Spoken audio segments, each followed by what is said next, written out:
The story begins with a guy named June lying in a cave and thinking that his days were numbered and he didn't have time to say anything. The guy lay and remembered that a couple of hours ago, unfortunately, happy moments at the university were coming to an end. Everyone was making the most of their last moments at the university and some students were playing games. At the same time, many students were studying and all students were tormented by fear of the unknown after graduation. Meanwhile, the guys went into their friend's room and asked if he would join their hike, but he didn't want to go with them. But the guys said that there would be a lot of beautiful girls there and they said that the girl he was thinking about all the time was going with them. Hearing that the same girl would go with them, the guy was very inspired and at that very second he immediately got out of bed. After that, they all rode on the train together and the girl told June that he came there despite the fact that he was busy training. June approached and stood next to the girl and thought that despite the fact that he had trained many times, his mind was still clouded.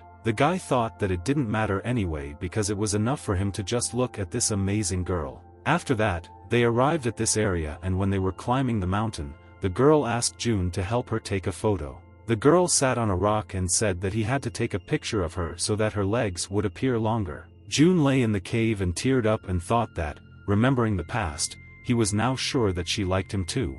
At that moment the guy felt very offended and he thought that he was an idiot and it would be okay if it was just an ordinary walk. June thought that he should not have succumbed to pressure and went to this mountain just to prove his reliability. The guy remembered and now realized that then he definitely shouldn't have simply climbed into this damned cave just out of curiosity. The guy thought that this cave had collapsed and he was stuck there, but suddenly at that moment a stone began to glow behind him. June turned around and wondered what kind of strange and beautiful stone it was, which also glowed with a bright glow. And suddenly, when the guy took the stone in his hands, he noticed that he no longer felt any pain and it was very strange. The guy sat in bewilderment and continued to hold the stone and felt his whole body begin to be sucked into this stone. Meanwhile, June's sister named Jiang Xiaozhou stood near her brother's grave, which she had difficulty erecting with tears in her eyes. And suddenly at that moment the guy woke up and thought was he really in a coffin and couldn't understand how this could happen to him.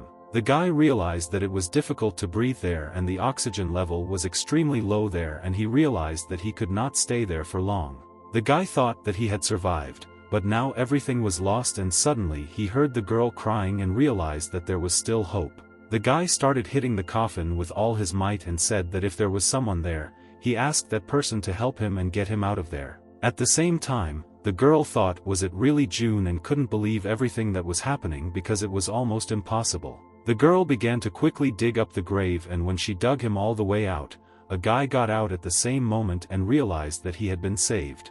Jiang Xiaozhou was very happy to see her brother again and ran over and hugged him. The guy thought who was this girl who hugged him. The girl told June that his own older sister thought that she would never see him again and she could not believe her happiness. At the same time, the guy stood in shock and didn't understand what kind of sister this girl was talking about and why she hugged him like that and didn't let go. The guy noticed that his voice had changed a lot and suddenly looked at his hands and thought that these were clearly not his hands. The guy carefully looked at his hands and realized that they were not his hands and wondered why they became so small. The girl asked the guy if he was okay and said that he was finally back and asked him to go and come home. And at that moment Jiang Xiaozhou heard a voice, realized that it was bad and grabbed the guy by the hand and quickly ran away from there. They hid behind a tree and suddenly a man with a monster came there and the girl asked June not to make any sounds. The guy thought about his sister from the grave and about this monster and thought about what it all meant and realized that he had definitely found himself in another world. After that, they came home and Jiang Xiaozhou told the guy that he fell off a cliff while collecting herbs and everyone thought that he died.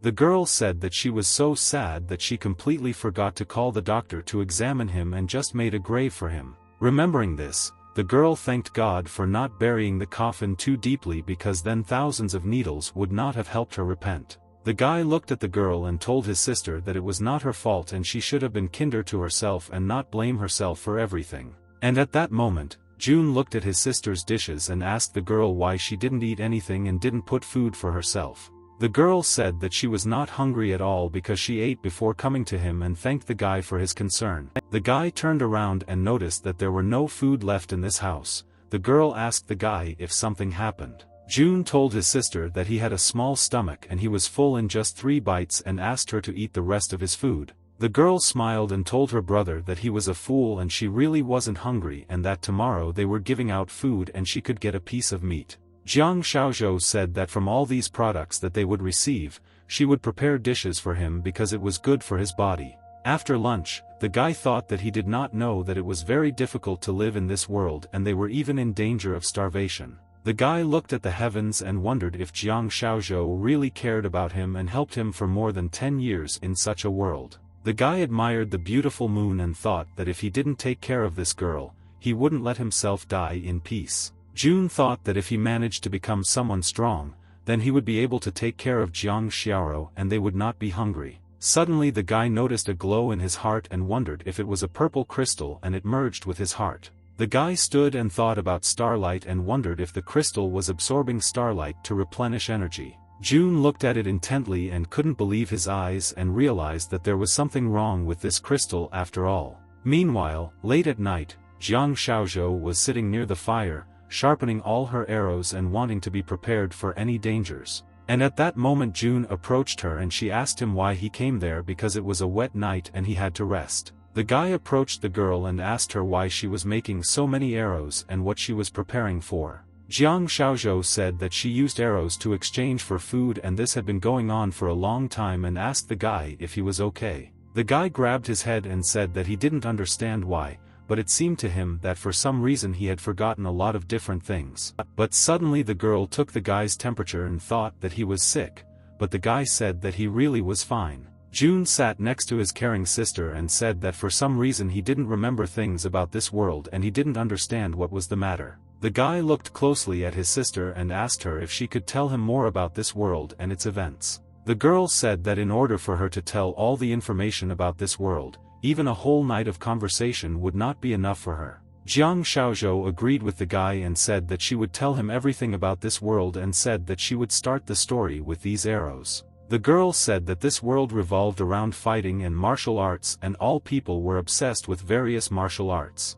The girl said that in this world people had their own cities and camps and everywhere there were possessions of wild and aggressive monsters. The girl said that he could do anything, be it farming or hunting, but at any moment monsters could attack him. Jiang Xiaozhou said that because of these monsters, people's freedom was limited and they lived in fear of these ruthless monsters. She said that therefore, for the people who were at the bottom, materials were in short supply and needed the protection of high-ranking warriors. Without the protection of these high-ranking warriors, the inhabitants of camps and villages would most likely be exterminated by monsters overnight. And unfortunately their tribe was a small tribe without high-ranking warriors and could be destroyed at any moment. The girl said that the food that the Lien tribe could produce and collect was in very limited quantities, and only by producing weapons for tribes from large cities could they get some food in return to survive in these conditions. Jiang Xiaozhou said that these arrow materials were supplied by large tribes and they were only responsible for processing them. The girl said that tomorrow was supposed to be the day when the Fire Cloud tribe was supposed to arrive there to exchange food.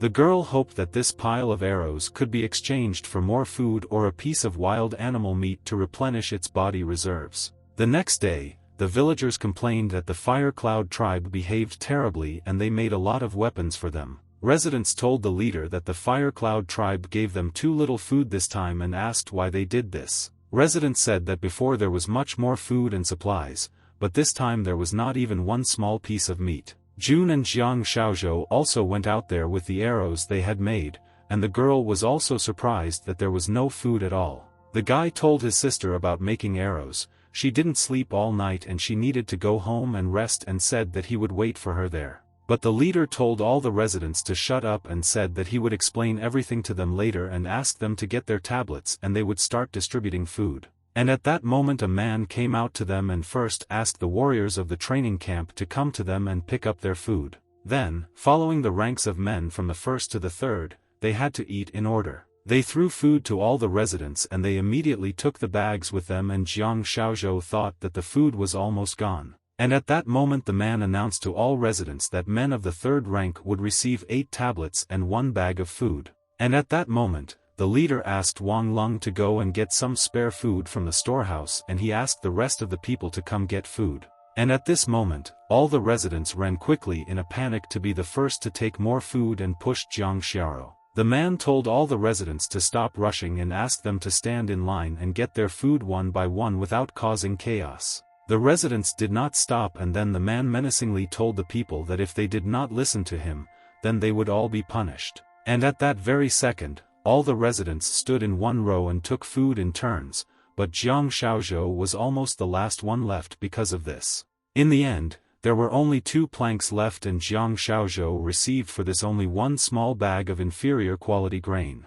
The girl asked why it was so little, because she handed over 2 bundles of arrows and received bad grains that were not even 10% close to what they received. But suddenly the man began to slowly approach Jiang Xiaozhou and asked her if she didn't know the rules and why she behaved like that. The man asked why a child like her, who didn't have a man in the house, needed so much food, and if they gave her more it would be wasteful. But unexpectedly at that moment the girl grabbed Jun's hand and she asked the man, who told him that there was no man in her house. But when the man saw Jun, he suddenly began to laugh and asked if this brat was a man, and he wanted to show him a real man. The man said that he remembered this guy and asked if this brat didn't die a couple of days ago, and said that it was a sick child who could fall from the wind. Jiang Xiaozhou was very angry when she heard the words about her brother and asked them who told them that her brother died. The man was angry at the girl's words and, calling her trash, asked her if she had not been taught to respect her elders as a child. At that moment, Jun noticed that his sister was hiding an arrow behind her and wanted to attack the man,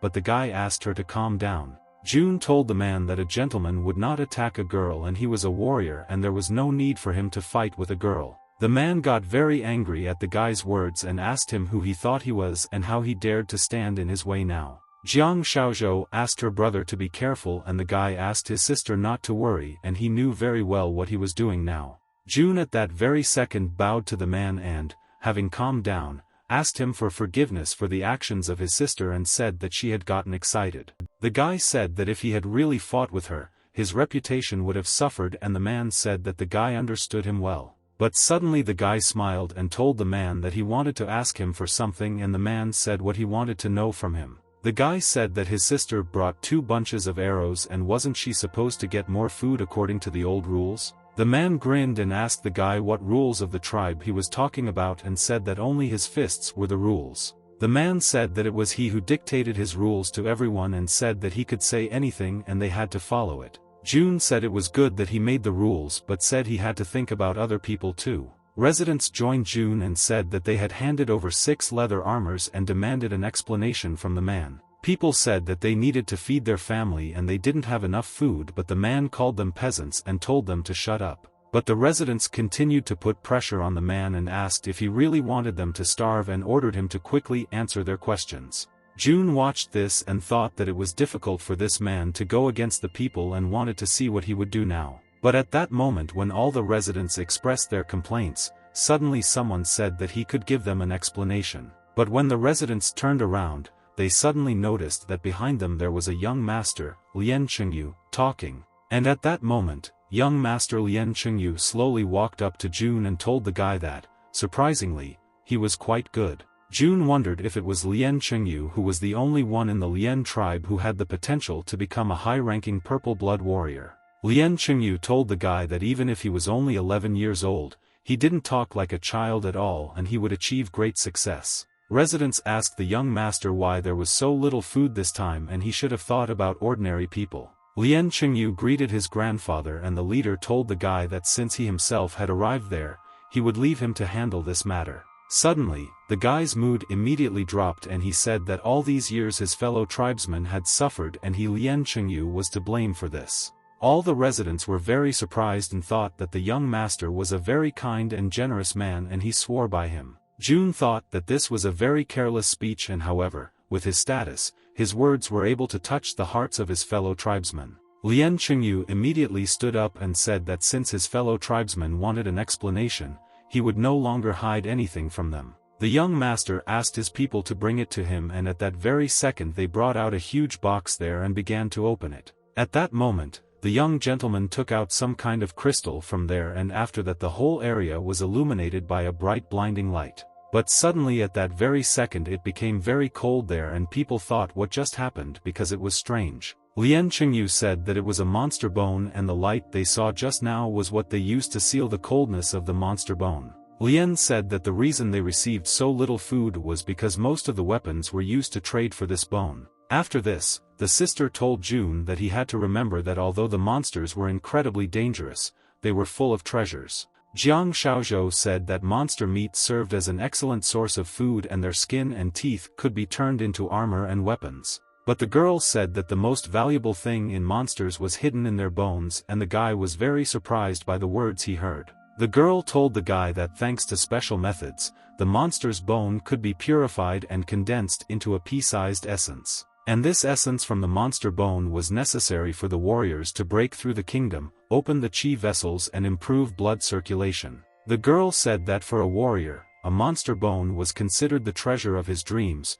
and June realized that the monster bone was very valuable. Meanwhile, Lien Qingyu told the residents that he knew that they were all worried about hunger and the future and he understood what they were driving at. But Lien said that small tribes in these barren lands were encountered at every turn and their Lien tribe could be destroyed at any moment. Lien Qingyu asked the residents if they wanted to live in eternal anxiety and worry about the next meal and the attack of monsters. Young Master Lien Qingyu immediately asked his peaceful and beloved residents if they really wanted such a life. All the residents at that very moment became very inspired and told the young master that they did not want this anymore. Lien Qingyu said that they really liked their fighting spirit and said that now they have a great opportunity. He said that in 3 months a massive recruitment of young warriors would begin in the kingdom of Tay, and after passing the selection they could become Tay warriors. June only now understood Liang's ambitions and he wanted to qualify for Tay and he wanted to get the monster bone at any cost, even by making people starve.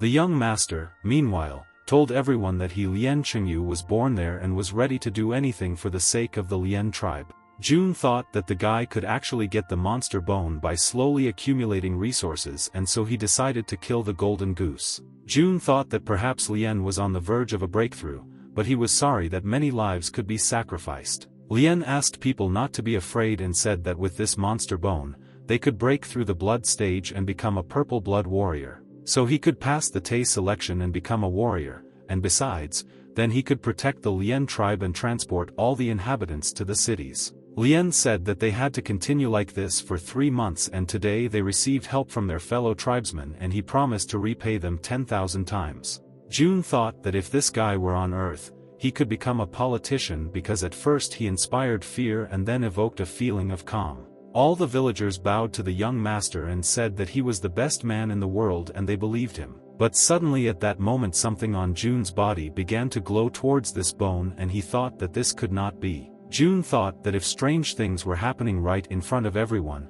Lien would start investigating it and he was in danger. But suddenly Jiang Xiaozhou came up to him and took him by the hand and said that they were cold and he was covered in sweat. June looked closely at his sister and asked her if she really didn't see what was happening to him and this glow. But suddenly the girl began to take his temperature and asked if he was sick. The guy was surprised if she didn't see anything. June immediately thought of Lien Qingyu, but it was not like he or anyone else saw the light coming from the monster's bone. June realized that he was saved and he was the only one who could see the strange phenomena caused by the purple crystal. The guy wondered if it was because he was its owner and realized that the purple crystal was a real treasure. But unexpectedly, at the moment when June was thinking, Lien Qingyu approached him and he could not understand why he approached him. Lien Qingyu approached the brother and sister and said that he brought this bag of monster meat for them and asked them to keep it for themselves. The young master asked them not to torture themselves with hunger and said that if they didn't have enough, they could come to him at any time for more. But suddenly the young gentleman looked at June and asked why he was so nervous and was he really so afraid of him? Lien said that it was not easy for his sister to take care of him and he should bear part of her burden and not force her to overwork. Lien Qingyu looked at the girl and said that if they had any problems, they could contact him at any time. June didn't like the behavior of this handsome guy at all and thought that this Liang had unclean intentions towards his sister. Meanwhile, the men closed the chest and began to take it away from there, and June suddenly realized that the connection between the crystal and the bone had been broken. After that, the brother and sister began to return home and the girl looked at him and asked June what had been tormenting him all this time. The guy looked and told Jiang Xiaozhou that he wanted to talk to her about Liang, but the girl said that he was not some kind of elder. The girl told June that people's true sides were often hidden in places where they couldn't see them and asked him not to fall for it. June thought he was going to warn her, but he didn't think she would notice, and he didn't seem to understand her at all. Jiang Xiaozhou wanted to warn the guy and asked him to remember her words and always keep a safe distance from him. The guy immediately smiled at his sister and said that for him the desire of his beloved and smart sister was not a controversial law. The girl suddenly started beating the guy and calling him a scoundrel. She asked her brother where he learned to talk like that. But unexpectedly at this moment, June fell to the ground. The girl did not understand what was happening there and asked him not to scare her. The guy felt that he was slowly going numb and no longer felt his body, and it was very strange and unexpected. June thought that it looked like he was attacked, but he didn't know when it happened and remembered that Lien Chengyu approached him. The guy thought that this bastard Lien Chengyu must have wanted to finish him off because he was the last one to approach him. The guy began to lose consciousness and thought that he should have warned Jiang Xiaozhou's sister about this in order to protect her. At that moment, June realized that he had lost his sight and hearing and wondered if he would die again without having time to do anything important. The guy tried his best to get out of this critical state and did not stop thinking that he could not die in this way. But suddenly at that moment a strange glow appeared on June's chest and the guy realized that that stone was absorbing Qi Lien Chengyu. The guy realized that by absorbing it he turned it into pure energy and it strengthened his body and gradually cleansed his meridians. The guy began to feel that his body began to completely cleanse and he wondered if this was called strengthening the tendons. Meanwhile, the man hit the resident on the back and told her to stop messing around and finally start working. The man shouted at the defenseless woman and said that it should have been an honor for them that they collected medicinal herbs on this mountain. The man said that the young master needed these herbs for training and said that if they did not collect the herbs, they would be punished. The man said that when Lien reaches the level of a purple blood warrior and becomes a warrior of the Tai Kingdom, they will go to the city. But suddenly the man turned around and grabbed the man's bucket and said that they needed to collect 4 more liang and in total he demanded 20 liang from them. The girl was surprised and said that it was difficult for an ordinary person to collect even 8 liangs and did they really want to send them to the next world? The man grinned evilly at the residents and said that these were their problems and he was just giving them instructions from Mr. The man threatened all defenseless residents and ordered them to do their work faster so as not to get hit by him. Meanwhile, June and his sister were heading to the medicinal mountain Lien and the guy began to quickly climb this mountain. Jiang Xiaozhou looked at her brother and said that he had only recently recovered and asked him not to be stupid and come down from there. June thanked his sister for such concern and said that everything was fine with him and asked her not to worry in any way. The guy realized that after clearing the meridian his body became very light and climbing this rock was now easier than ever. The guy thought that all this happened only thanks to this young master Lien Chengyu, who is kind in the eyes of people. June realized that his bones had strengthened and his muscle mass had begun to actively grow and now his strength and speed had increased significantly. And at that moment the guy remembered and thought about that starlight and about the monster's bone, as well as about the qi of this guy Lien Chengyu. He thought that it seemed like it didn't matter what the essence was and this purple crystal would be able to absorb it and turn it into pure energy. The guy thought about it and thought that probably this amazing crystal was created to absorb someone else's qi. June thought that this was no ordinary treasure and he needed to find out as much as possible about it, but for now he called it an amethyst. Because it didn't matter to June whether he would remain in this world or try to find a way back, and this stone would become the most important factor in the success of his plans. And suddenly at that moment June noticed the plants and realized that he could absorb the essence of even these medicinal herbs. The guy realized that he reasoned correctly because the medicinal qi of these herbs could also be considered energy and it was amazing. The guy realized that now warriors could become stronger by eating them because the body absorbed the essence and turned it into energy. But the guy remembered that earlier he had already checked whether amethyst could absorb electricity or fire, but nothing happened. June thought that all the essence that his stone had previously absorbed was somehow related to martial arts in this world. And at that moment the guy became very interested. If the amethyst absorbed all the essence from these herbs, did they become useless? June thought that most likely it was like that and looked the same, but in fact they were nothing more than beautiful berries. But suddenly June started thinking about what would happen if he took away every single one of these medicinal herbs on this mountain. June thought that Lien Chengyu was the first to play against the rules, and so now it was his turn to reciprocate. Meanwhile, the guy collected all the herbs and sat down on the ground and, concentrating, began to absorb all the herbs with his crystal. He was very happy with the result, but suddenly at that moment Jiang Shaozhou asked him what he had been doing there all this time. June thought that he was so concentrated on absorbing the power of medicinal herbs that he completely forgot his beloved sister. The girl saw how he collected the herbs and couldn't believe her eyes. She asked how it was possible because he collected 20 liang of medicinal herbs in just an hour. Jiang Shaozhou looked at the bucket and said there were fruits for elixirs, amethyst ginseng, and also a couple of expensive spiritual herbs. June said that he was just lucky and said that they only lived once, and why don't they live this magnificent life to the fullest. The girl said that it looks like they will have to stay on the mountain longer because if they hand over the herbs too early they will attract a lot of attention.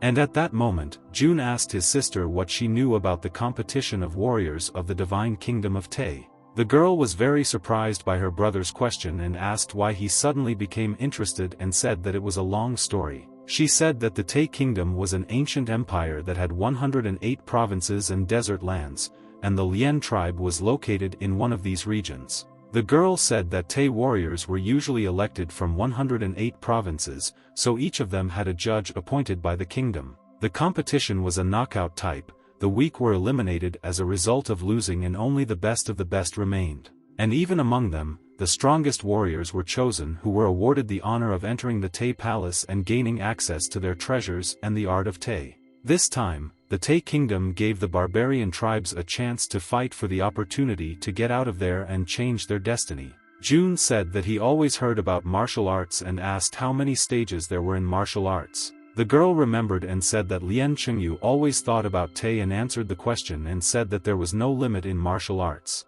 The lowest rank was considered the level of mortal blood. There were 5 levels such as the stage of the brave man and so on. Next came the level of purple blood, and it was from this that cultivation began, but the maximum of an ordinary mortal person was the level of mortal blood. After this level, the levels of the foundation of the Yuan seed of Tao were formed, and this was not the limit of the possibility of development, which indicated their infinity. The guy was very surprised by his sister's knowledge and asked Jiang Shaozhou how did she know so much information about all this. The girl said that her mother betrayed this knowledge to her, and besides, she listened to rumors and read books and therefore understood everything well. The girl told the guy that he really seemed to have forgotten about many things and said that it was he who taught her to read. June remembered that Lien Chengyu mentioned that if he became a Tay warrior, he could take the tribe to the city, and was it true? The girl said that she didn't believe in it because only the best people were allowed into the city and she knew that he didn't care about them. The girl asked the guy why he asked about all this and did he really hope that Lien would become a Tay warrior and lead them to prosperity.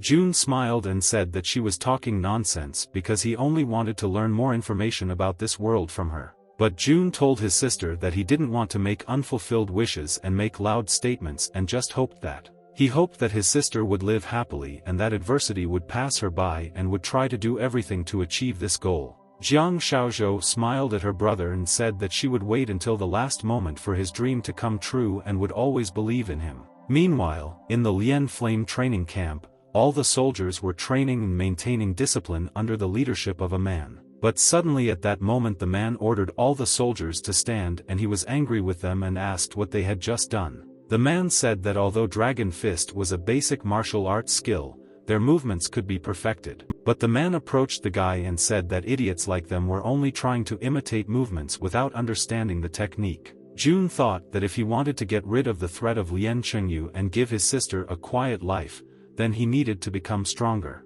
And cultivation in this world was impossible without secret martial arts techniques, and although the amethyst was incredible, it only gave him more energy. He was sad that due to the lack of resources in the barren lands, he could only study martial arts in secret. June realized that as an adventurer he was a complete nonentity and he had to not only starve and grovel as a slave but also train. The man asked them not to underestimate the Tiger Dragon Fist, and all warriors who reached the purple blood level were required to learn this technique. The martial art they were studying was one of the best in cultivating the body and they should be happy about it. The man said that if the Tay kingdom did not want to strengthen its strength, it would never have revealed its techniques. The man said that if they wanted to reach the 5th stage of the mortal blood level, they had to train hard. He said that if they could achieve mastery in the first of the 6 Tiger Dragon Fist techniques, they would be able to carry 500 kilograms of weight. All the residents were very surprised by the words they heard and wondered if it was even possible to achieve such incredible power.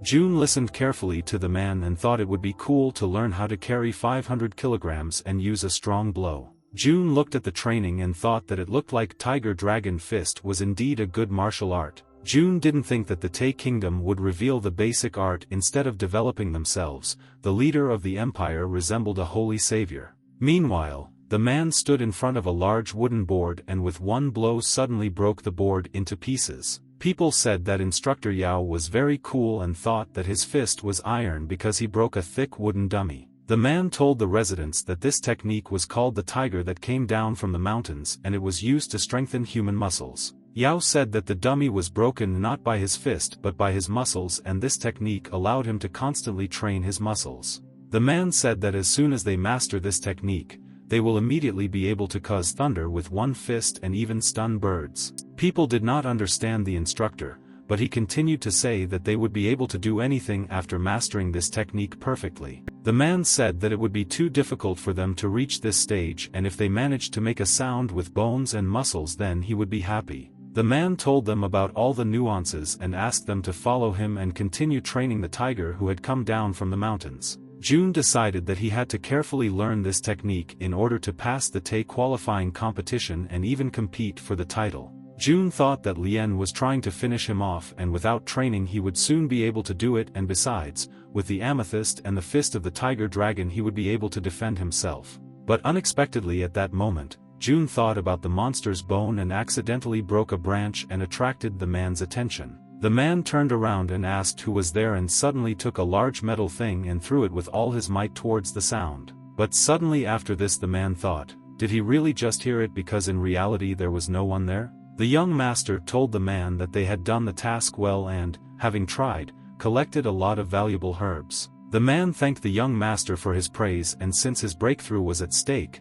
he made every effort to collect more herbs. Young Master Lien told the man that he was his most valuable employee and asked him to keep an eye on the situation. Meanwhile, Lien took off his clothes and went down into the boiling bath with these herbs and asked his people to guard him. The man said that the young lord was the only one who could withstand training in a boiling mixture of herbs, and he was very brave. But for some reason, Lien did not feel the effect of these herbs at all and ordered his people to add as much fire as possible. People were very surprised by this, and the man took the firewood from their hands and asked how they dared to doubt that it would withstand such a temperature. Meanwhile, June was training and thought that he had not yet been able to perform the technique correctly, and instead of muscles he used brute strength. The guy thought that although he managed to strengthen his body by absorbing the energy of medicinal herbs with the help of amethyst. From what Yao Yuan said, Tiger Dragon Fist was an art that was used even at the purple blood level. And if June wanted to become even stronger and surpass Lien Chengyu,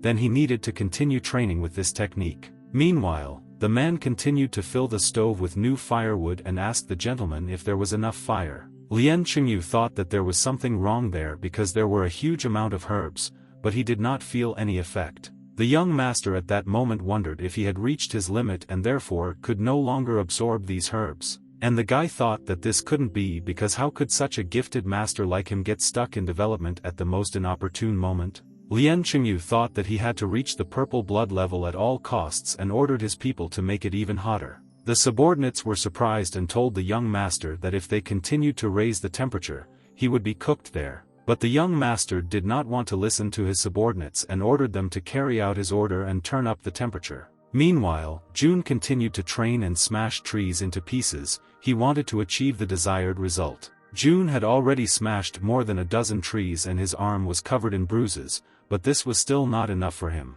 At the same time, Lien Chengyu asked to raise the temperature to the maximum, and at that moment his bathroom suddenly collapsed. June at this time was lying contentedly on the grass and realized that he had finally succeeded and had reached the second stage of the level of deadly blood. 5 days after this, Lien looked at the herbs and thought that there was nothing wrong with them, and then it turned out that he had reached the limit of cultivation. But suddenly, Having smelled these herbs, the young master knocked them over and thought that these herbs that the tribe gave him were good for nothing. He thought that all the talented fighters in large tribes used the best medicinal decoctions and ate the bones of monsters to cleanse their bodies. And at that moment the young master thought that this poor Lien tribe had burdened him for 17 whole years and became very angry. The guy thought that if he had been born into the Tay royal family, he would have already reached the level of purple blood and maybe even more. Lien Qingyu angrily hit the table and wondered why he was not born into the royal family and why fate turned away from him. The guy realized that there was no easy way, and in order to achieve anything he had to plow like a horse. At that moment, the leader heard all these sounds of pogrom and went to the young master and asked if everything was okay with him. The guy asked the man not to worry and said that he just encountered some problems in cultivation. The man said that there were almost no herbs left on Mount Lien and soon, apparently, they would have to buy not only monster bones. And suddenly the guy ordered his great-grandfather to gather the strongest men of the tribe and prepare a large cauldron for processing bones. The elder was surprised and said that it was he who asked him to wait a couple of days, and besides, people could misunderstand them. The guy said that sacrifices were necessary because it was for the greater good, because otherwise he could forget about a bright future. Great-grandfather was against this, and the guy asked him to understand because they had no way back and they shouldn't have turned around. Great-grandfather said that time passed and he kept turning gray and he was some kind of old man who could not interfere with his grandiose plans. The man said that he could only hope that Lien would not forget all the kindness of his poor fellow tribesmen when he reached the heights. But suddenly Lien Qingyu became very angry and ordered the old man to listen to his command and gather people to prepare a large cauldron. Meanwhile, June was thinking that having achieved mastery in this technique, it was possible to split firewood into equal parts in a second. June realized that the medicinal herbs on Mount Lien had almost dried up, and if he wanted to continue cultivation, he had to find another source of energy. But suddenly, at that moment, Lien Qingyu appeared behind June and, surprised, asked the guy if it was him again. Lien wondered why this boy had not died yet, taking into account the true qi introduced into him, and had he really already reached his limit? The young gentleman suddenly smiled at the guy and asked him what he was doing in these parts because he was very interested in learning about it. June told the guy that he had heard rumors that by taking part in the construction of the boiler he could get some meat every day. Lien said that if he really wanted to take part, instead of doubting it, he advised him to sign up right now. June said that according to Elder Shao, men who had not reached the second stage were prohibited from participating. Lien said that since he was full of determination and desire to help his tribe, he could make an exception for him. June pretended to be very happy and asked the guy if he was really allowed to take part in cooking the monster bone. Lien asked the guy just not to let him down and do everything right. June was very grateful to the young master for such kindness. June thought that he almost got caught and wondered what he was doing there because he said that he would go into seclusion for cultivation for 3 months. June remembered that Lien was going to finish him off for some reason and wondered why he allowed him to take part in the bone boiling. The young master looked back at the guy and asked why he continued to stand there like a pillar, and the guy immediately ran after him. June thought that there was really something wrong there because in Lien Qingyu's eyes he should have been dead. The guy wondered if the young gentleman, seeing him alive and unharmed, didn't suspect something was wrong, and that was strange. And at that moment, Jiang Xiaozhou suddenly appeared in front of him, and the guy told his sister that he was just going out for a walk for a while. And then suddenly the girl asked June to give her his hand, and the guy asked his sister if she had guessed everything. Jiang Xiaozhou said she was not blind and saw how he secretly crawled out at night, and when he returned his hands were constantly bandaged. And besides, the girl said that she found out that he signed up to help cook bones and his feelings about her could not be hidden. The girl said that all his attempts at development were very dangerous adventures and he could have lost his life without precautions. The sister was very worried about her brother and asked him to take care of himself. June wanted to explain to his sister what really happened. The girl told her brother that there was no need to explain anything because everyone had the right to do their own thing and keep secret.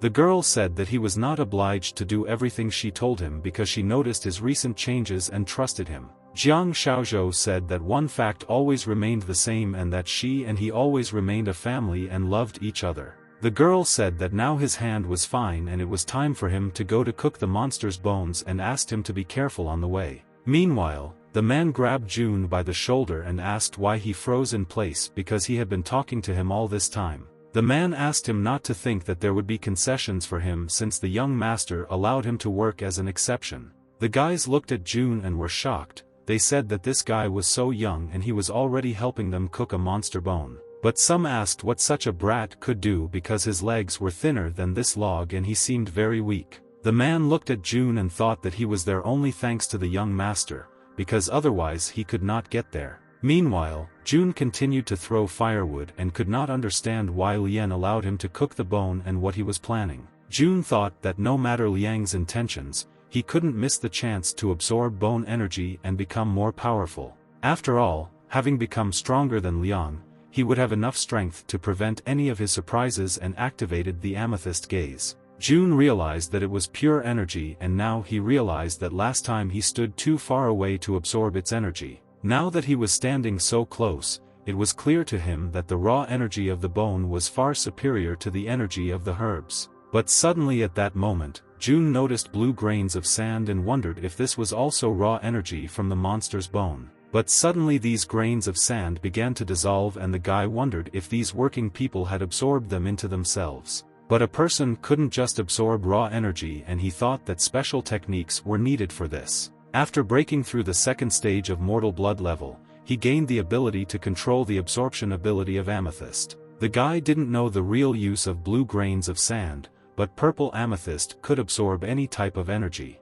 June thought that there shouldn't be any problems and decided to do it and suddenly he felt very cold. June realized that the blue grains of sand were definitely harmful energy, otherwise it could not have been so aggressive. The guy wondered if this crystal was so powerful that it was able to absorb even cold poisonous energy. The guy was very surprised that this crystal could turn harmful energy into pure beneficial chi that nourishes his body. But suddenly June thought that if the blue grains of sand were absorbed into the bodies of these people, then why didn't they feel anything?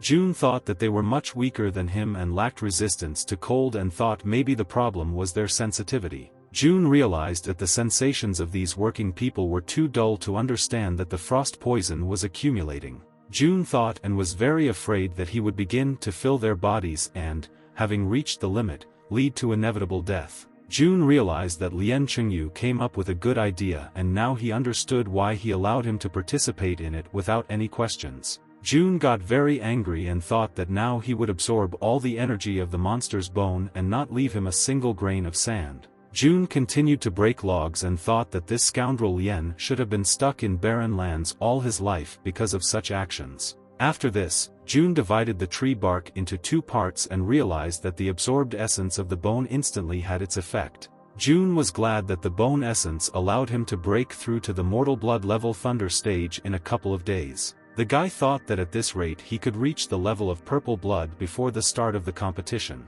The guy thought that he needed to continue training, otherwise his shift would soon come to collect medicinal herbs. But suddenly at that moment June heard the voices of many residents and, seeing that everyone had gathered there, thought what was happening there. June approached his aunt and asked what happened there and the woman said that the elder gave them medicinal pills. The woman said that all the people who took part in cooking the bones caught some kind of disease and it seemed that they were going to die. When the guy heard about this disease, he immediately thought that it looked like the symptoms of that frosty poison had begun to appear. Residents said that thanks to the elder, each patient was given a healing pill and by using it they became stronger. Another resident said that they were also given an extra piece of meat as compensation and they were very happy for it. June listened carefully to all the residents about these medicinal pills and thought that the Lien tribe was poor and where did their expensive things come from. June thought that even if they managed to purchase so many medicines, Lien would immediately appropriate them for himself and not distribute them to the common people.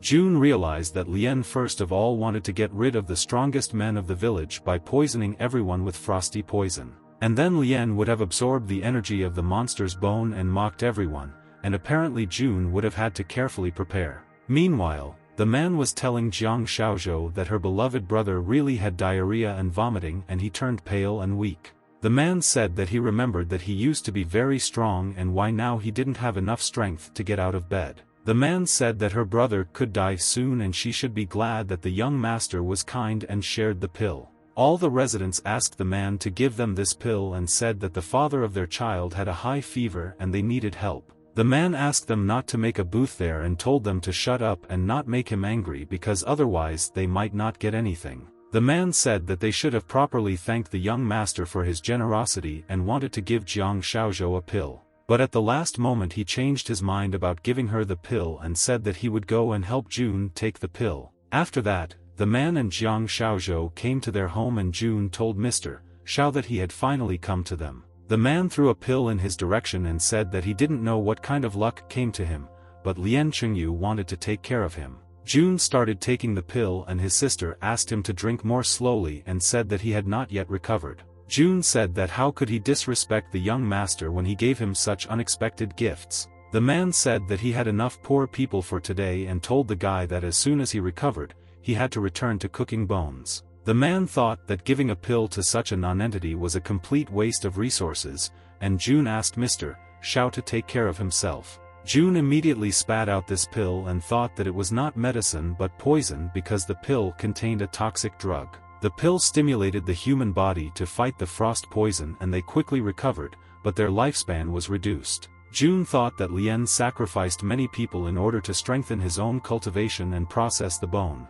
Jiang Xiaozhou sat next to her brother and asked why all this performance was happening and was there really something wrong with these pills. June said that there really was a problem with them, but the most important thing was that he was obliged to put on this performance to get rid of suspicions. Meanwhile, Lien Chengyu was breaking the boards and Xiao said that it was amazing and in 2 months he could become the winner of the competition. The young master asked him to stop talking nonsense and asked him to better tell how things were going for him. Xiao said that everything was in order and the poor people were happy to receive meat and medicine and they were ready to boil bones all day long. Lien asked about June and the man said that this guy got sick a couple of days ago and he had chills with diarrhea and he would definitely die without this pill. Xiao said that he followed his instructions and personally saw the boy drink the medicine and said that he expressed gratitude to him. Young Master Lien Chengyu immediately calmed down upon hearing this news and said that it was a real relief. Lien asked the man to keep an eye on all the people and said that if everything goes according to plan,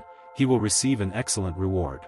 But Lien Chengyu suddenly added and told his subordinate that in case of failure, he would pay with his head. The man immediately fell to his knees and said that he would not sleep a wink day or night and would not let him down and he could be calm. Meanwhile, Auntie told June that thanks to Lien Chengyu and his magic medicine, she managed to recover so quickly. The woman said that the young gentleman really was the kindest and most generous person and he had a pure soul. The woman said that their family also wanted to take part in the bone processing, but they could not do it and receive a big reward. June said that he came to her to share meat with them on behalf of the whole family and asked her to take this product. The aunt said that she couldn't take it because it was difficult for him to get it and the girls said that they could take the meat. June thought that there were a lot of evil people in their clan, but there you could always find good-natured people like Auntie Wang. The guy handed them the meat and said that Jiang Xiaozhou said that Aunt Wang always helped them in difficult times and took care of them. The guy quickly handed them the food and quickly ran away from there and said that he had to run to cook the monster's bones.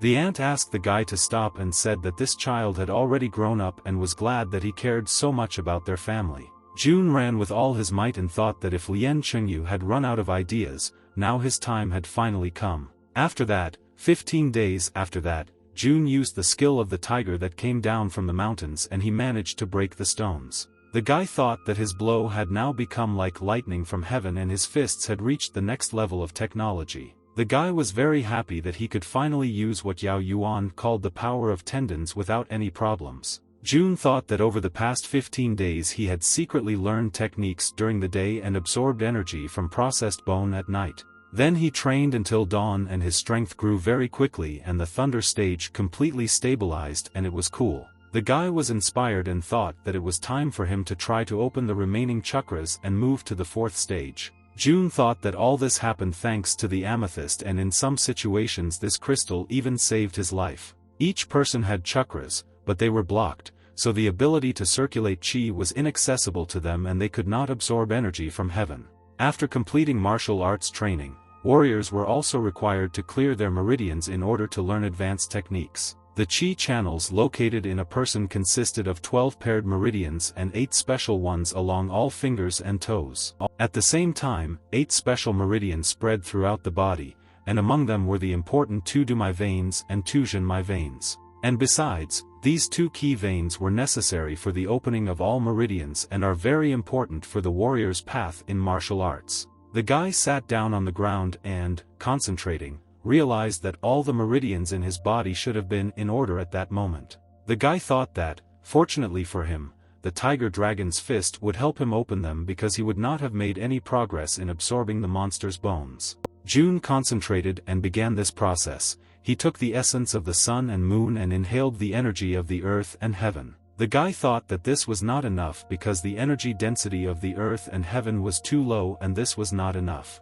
The guy began to try again and he collected qi control and compaction of all energy together and began to study. The guy understood that he was already at the limit and suddenly everything began to work out for him, and at that moment a purple glow lit up everywhere. And after that, June was very tired of this process and, taking off his clothes, immediately dived into a nearby pond.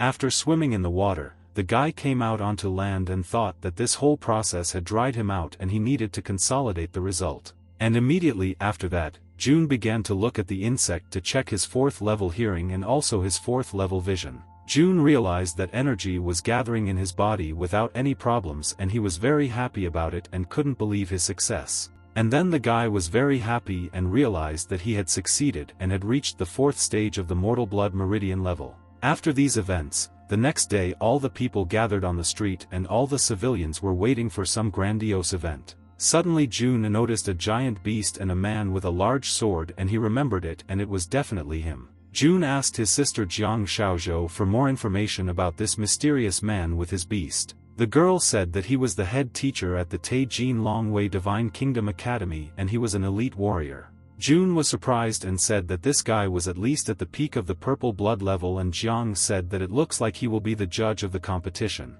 June thought that Longwei, being the elite of the Golden Dragon Guard, for some reason was stuck in the barbarian lands, and it was strange. Meanwhile, the village leader talked to Longwei and asked what visions he was talking about because he had never seen a prophecy. Longwei told the man that they didn't need to worry about such things and said that important events would soon happen in the wild lands and it was too early for them to take part. Longwei said that however, he had to remember that high-ranking officials could pass by their tribes and contradict them. Longwei said that his arrival in this tribe was not just a coincidence and the higher people instructed him to give them some advice. The man said that his name was Jin Longwei and he was going to select 30 young talents to train under his leadership. Longwei said that he would teach the guys various useful techniques for competitions and asked them not to miss this opportunity. He said that he would personally select candidates and those who did not pass the selection might not even go to these competitions. Longwei told all the information and said that those who wanted to become his temporary students could line up in one row. Lian Qingyu told Master Longwei that everyone was ready and he could look at the applicants and he also wanted to become his student. Longwei asked the guy what his cultivation level was and Lian said that he had reached the limit of mortal blood level. Longwei said that given the fact that he was born in these barren lands and was able to reach such heights, it meant that he had enormous talent. The man looked closely at the young master and accepted him as his student. Lian was very grateful to the man for this. Longwei asked if there was really no one else in the Lian tribe who wanted to participate in the competition of the Tai Divine Kingdom. Lian apologized to the man for the sad spectacle presented and said that all the martial arts practices of their tribe were collected there. Lian Qingyu told the man that the rest of the people were just ordinary workers who worked tirelessly. But suddenly at that moment a voice came from the crowd and it was June. The guy asked everyone for forgiveness and moved towards Longwei. But suddenly at that moment Xiao stood in front of him and asked if this impudent guy had gone crazy and what did he forget there. June looked closely at Lian Qingyu and said that naturally he was there to participate in the competition. Lian called the guy an obnoxious servant and asked how he dared to make a fuss in such a place and told him to get out of there. June said that in the plains, with a lack of strength, it was fate to become slaves forever and their lives were already predetermined. June said that if he was weak then it was right to call him a slave and said that if Lian Qingyu met a stronger person then he would also become a slave. June looked at Lian Qingyu with a grin and asked the young master if he agreed with his words. Lien Qingyu was surprised and thought how this insignificant boy could mock him so much, and who did he think he was in front of everyone. Long Wei heard the guy's story about the weak and slaves and said that it was interesting, and he did not think that in the barbarian tribe someone could say such a thing. Long Wei told the guy that he said everything correctly and he too could become a slave, and said that he was an interesting boy and he would check his suitability for training. And at that moment Xiao smiled at the guy and said that he was just a petty slave and he would only disgrace himself in competitions. Meanwhile, Long Wei began to check the strength of the inhabitants and thought that another one had absorbed only 10% of qi, and that was too little. Long Wei approached the guy and said that his body structure was too ordinary and was not suitable for martial arts training. The local resident was very surprised and could not believe it. He told Mr. Moon that he was considered a very strong guy. Residents discussed that Mr. Luen was very strict and had already refused half of the people, and it's good that they didn't volunteer for this. Local residents noticed that it was very difficult to get to Long Wei for training, and he considered only Lien Qingyu's cultivation good. Meanwhile, Jiang Xiaozhou was very worried about her brother, and the guy looked at his sister and said that everything will be fine. Xiao told June to stop with this nonsense and said that any wild mongrel was stronger than him and Long would be more likely to choose a dog. June smiled at the man and asked him to mind his own business and not bother him, and was he really interested in him more than about himself? Xiao asked the boy how he dared to talk to him like that and said that if he was accepted as a student, he would eat the elder's tree. The people next to Xiao also didn't believe it and said that if they really accepted June, they would drink all the water in the river and eat the cobblestones. Meanwhile, Long Wei approached Xiao and said that he barely passed the minimum bar and could remain on the team. And after that, Long Wei approached June and was surprised because he could not determine his level just by looking, and he was clearly hiding his powers. Long Wei looked at the guy carefully and asked if he had practiced martial arts before, and June said that he had practiced a little. Xiao told Mr. Long that this brat was lying because he personally checked it and he never did any training. June asked how he could know about this and said that he had watched instructor Yao's lessons in the training ground more than once. Suddenly, all the people started laughing and said, was he really repeating the instructor's blows, because even they didn't fully understand the teacher's punching technique? But at that moment, Long Wei touched June and froze in surprise and could not believe his eyes at what he saw. Long Wei realized that undoubtedly this ordinary village guy had completely absorbed the qi energy, and it was amazing. Long Wei said that the guy was extremely good and even incomparable, and he did not think that he would find a genius there with a flawless vessel. All the people at that very second froze in surprise and did not understand what an impeccable vessel and genius they were just talking about. Luen said that his vessel performed unsurpassed even to the level of purple blood, and this was highly valued even in their tribes. June thought that such compliments would be worth conveying to the amethyst, but in order not to arouse suspicion, apparently he would have to recognize the title of genius. People couldn't believe how this was possible, and it looked like Mr. Long called this guy a martial arts genius. Lien Qingyu could not believe these words about the impeccable vessel and the fact that he was a genius because he was an ordinary nonentity. Xiao asked Mr. Long if he had confused this worthless and weak guy with some other martial artist. Long Wei menacingly asked Xiao if he dared to doubt his words, and Xiao said that he had never done that. Long Wei said that most of the people lined up were not worthy of training because they were weak and had no potential. But he took into account the fact that they were born in poor and barren lands, and so he reluctantly agreed to accept them. Mr. Luen said that they had very little time and asked those who passed the selection to gather there during the day and not let him down. The elder told the master that they had specially prepared a table for him and asked if he would like to stay with them for dinner. But Long Wei said that he had no time because he had a lot to do, and, having mounted his beast, he immediately left from there. Residents said that they would never believe in this guy because he couldn't even lift one small chicken, and what a genius he was. Xiao approached June and asked the boy not to be arrogant and said that then he would know his anger and he would cope with it with one finger. But suddenly June smiled and reminded him of his promise and asked if he had promised him to eat the tree in this case. And suddenly June looked at the residents and asked which of them promised to eat the cobblestones and drink all the water in the river in the east. June told young Master Liang that now he needed to improve his martial arts and devote a lot of time to it. June bowed and asked young Master Lien Qingyu for permission. Could he no longer participate in the cooking of the monster bone? Lien Qingyu looked at the guy despondently and said that of course he could free himself because martial arts were really important. After this, June returned home and asked his sister if she knew what was called a flawless vessel. The girl said that possessing this vessel meant that his body perfectly absorbed chi energy without any loss, and people with such a body reached the limit of mortal blood much more easily, and the guy asked his sister how she knew all this. The girl said that finding a flawless vessel was extremely difficult and therefore Mr. Long could only superficially test it. The guy listened and she said that the highly developed body was able to absorb and retain energy, which was rare. Xiaozhou said that she had a distant relative, a sage with an impeccable vessel, and her parents learned about this and were very happy and their happiness knew no bounds. The guy asked his sister if she remembered her parents and the girl said that it was difficult for her to remember because she was very little then. Xiaozhou asked her brother to be careful and said that Lien Qingyu was a scoundrel and could harm him at any moment. The girl said that Yao Yuan could not always stay there and protect him and asked him to get ready and always be on the alert. June thought that his sister was very smart and she gave him new clothes and said that she decided to sew them for him. June looked at these clothes and realized that they were sewn perfectly and thought how much time Xiaozhou spent on these clothes. The girl smiled and said that initially it was a gift for his birthday, but she decided to give it earlier. June was very happy about this and Xiaozhou said that now he should wear something more presentable because this was an adult life. And at that moment, June began to immediately take off his clothes and told his sister that he would try on these magnificent clothes immediately.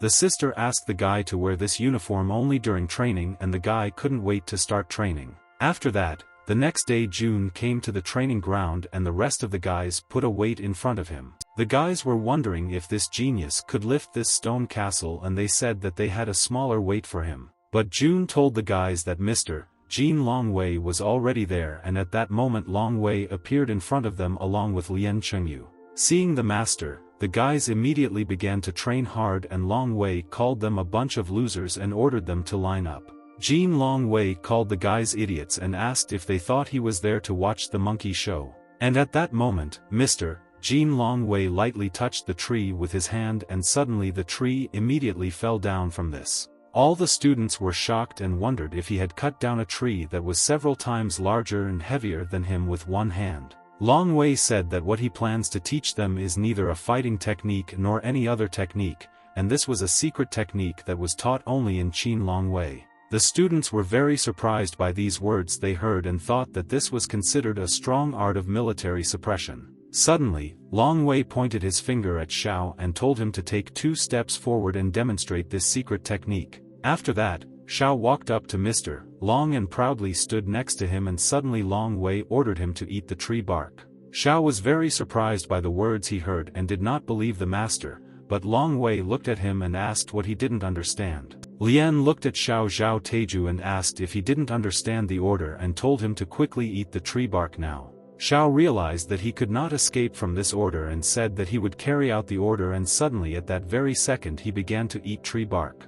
Lien Qingyu looked at Mr. Longwei and asked if he could tell them what this unfamiliar technique was. Longwei said that this was the elephant appetite technique and was used to strengthen the stomach and digestive system. The students were surprised and asked if this was not a skill of gluttony and whether such a technique carried at least something useful. Longwei told them how dare they underestimate Longwei's Qin suppression techniques with such meager knowledge. Longwei said that for martial artists, cultivation was the basis of everything.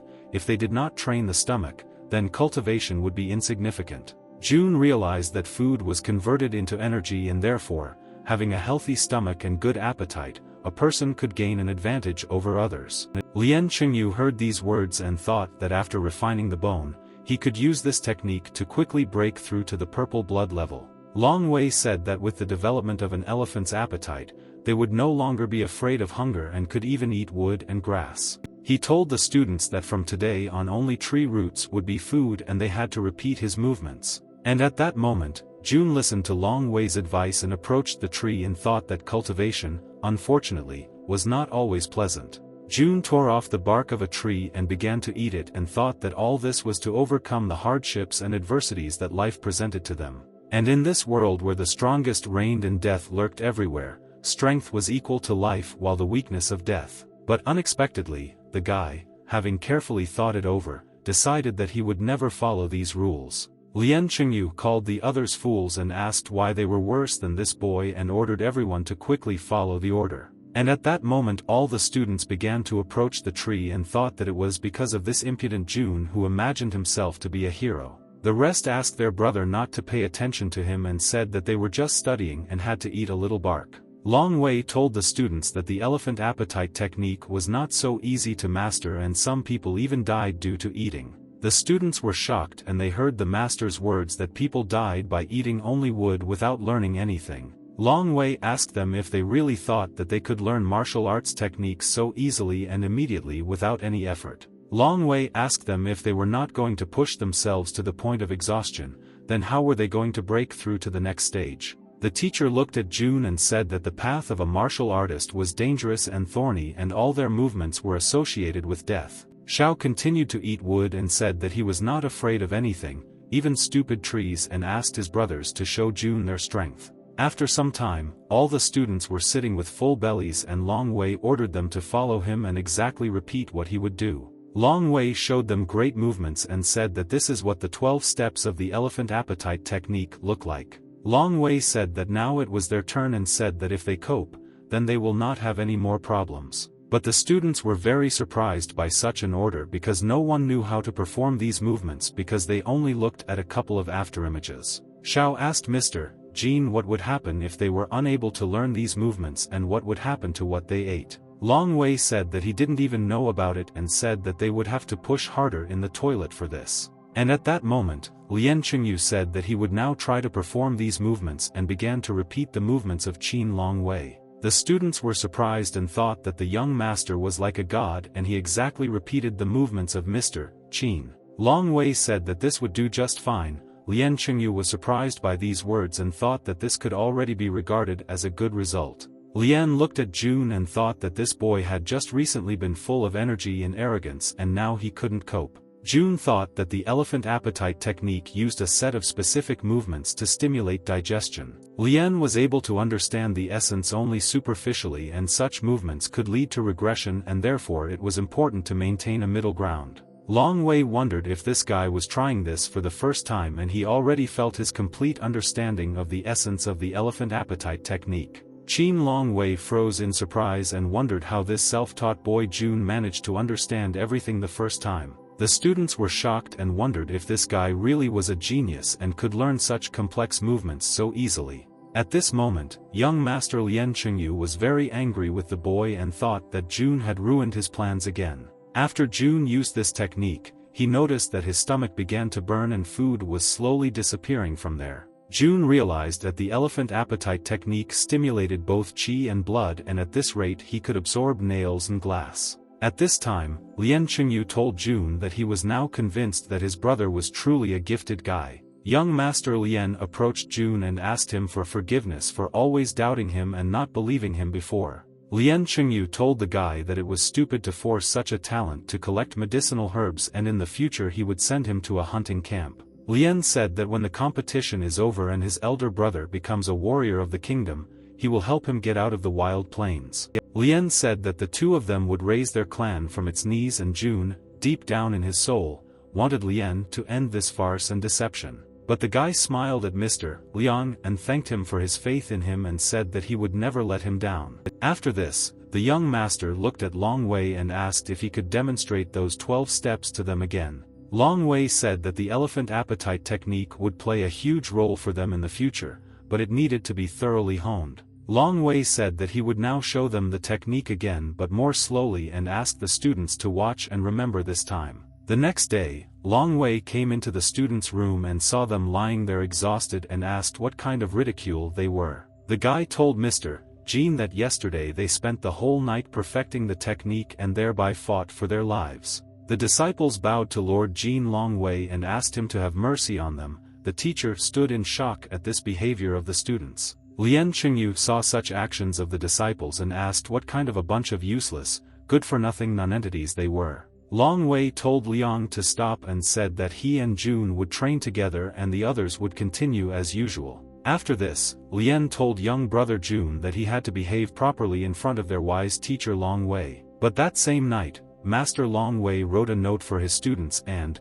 having collected everything he needed, decided to quickly leave from there. The next day, Lien told everyone that Mr. Jean had left them due to sudden business and told all the students to continue studying. As for June, the gentleman left a couple of development pills for him and asked if he could approach him, and he wanted to discuss something with him in private. Young Master Lien smiled and told June that they could divide these wonderful master pills in half. June told Liang that it was an honor for him, but Liang said that it was too early for him to take them because their effect was strong. Lien said that after boiling the bones, they would have to absorb the generated energy together and he would help him reach the second level. June bowed and said that he would never forget the kindness of the young master and then repay him in full for such generosity. Lien Qingyu said that they were brothers and it was all for the sake of the future of the Lien tribe, so they tried for the sake of their people. Lien suddenly asked June why not from now on he should take care of the daily supervision of the cooking of the monster bone.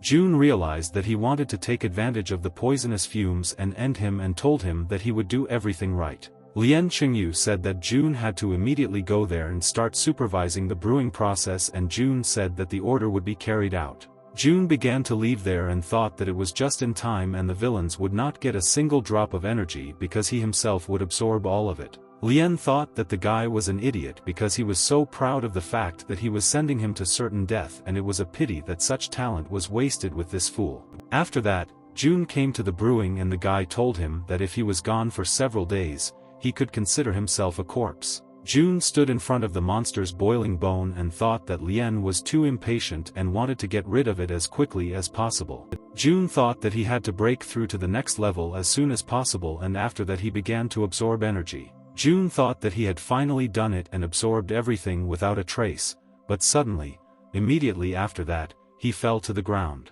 People said that someone had fainted just now and told them to quickly inform the young master about this incident. June, meanwhile, was lying on the ground and thought that he was in great pain, but he had no idea what had just happened to him. The man approached him and asked him to take a look at this guy and noticed that June was surprisingly very hot. The man immediately turned the guy over and backed away in surprise and thought that someone had possessed this guy and the guy was possessed. June, meanwhile, understood that the energy was burning in his meridians and he could not understand whether it was because of the tension in his body or because of the amethyst.